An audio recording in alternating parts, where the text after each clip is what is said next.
ആ കുട്ടിയോ ഇങ്ങോട്ട് കേരാ കുട്ടിയെ. എന്താ മറക്ക സ്ഥിതി?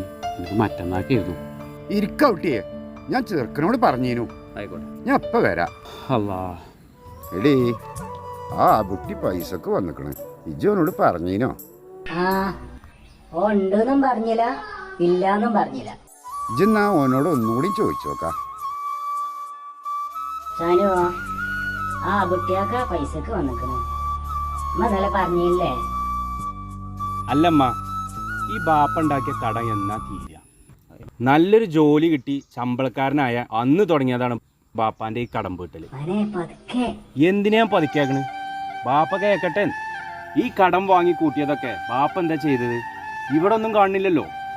ഞാൻ അധ്വാനിച്ചിട്ടാ ഒരു വീടടക്കം ഉണ്ടായത്. എന്നിട്ടും ബാപ്പാക്ക് അവിടെ കടം, ഇവിടെ കടം, ബാങ്കിൽ കടം.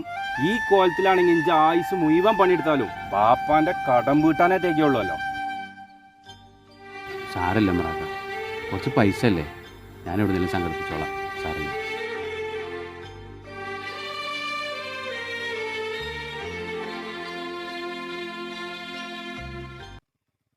അല്ല ബാപ്പ നിങ്ങൾക്ക് എത്ര പൈസ തരാനുള്ളത്?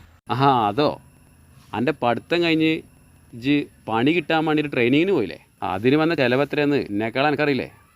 ആ പൈസ എൻ്റെ ബാപ്പൻ്റെ അടുത്ത് നിന്ന് വാങ്ങിയതാ.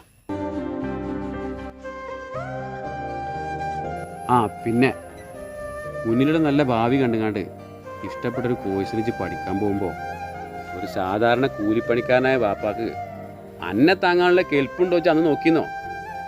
അന്നൊക്കെ അന്ന് അധ്വാനിച്ച് കുടുംബം പോറ്റുന്ന ബാപ്പ എൻ്റെ ഓരോ ആവശ്യത്തിനും ചോദിക്കുമ്പോൾ എണ്ണി തന്നിരുന്നതേ. ഇരിക്കണ കൂര പണയപ്പെടുത്തി ലോൺ എടുത്തും കണ്ടവരുടെ നിന്ന് കടം വാങ്ങിയാണ്.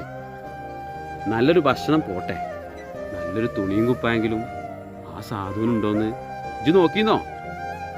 ഈ കോട്ടും സൂട്ടും ഇട്ട് പടി ഇറങ്ങുമ്പോൾ ആ പടിമത്തന്നെ ഉണ്ടായിരുന്നു എൻ്റെ വാപ്പ പടി ചവിട്ടിയ പായരം.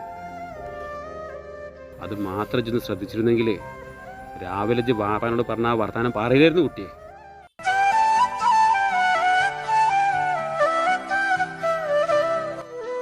പാ എന്താ ആ കുട്ടിയാക്കാക്ക് കൊടുക്കാനുള്ള പൈസ.